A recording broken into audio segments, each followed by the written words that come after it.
story. Let's give them a big round of applause.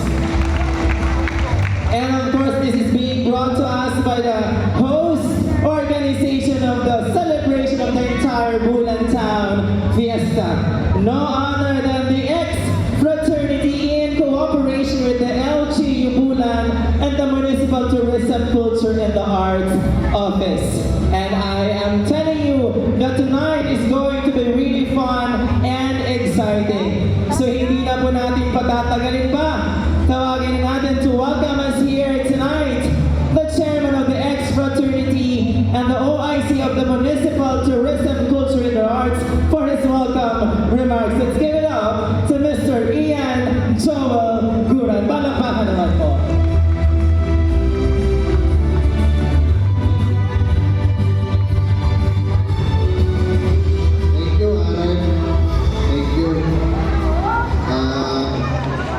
Every time that I am here in this stage, I am overwhelmed and very thankful.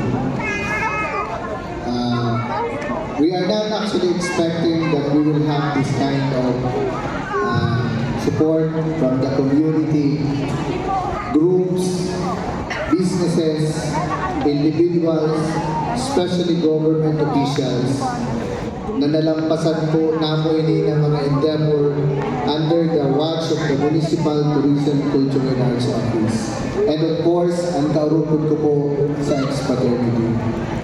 Our hearts is full of happiness.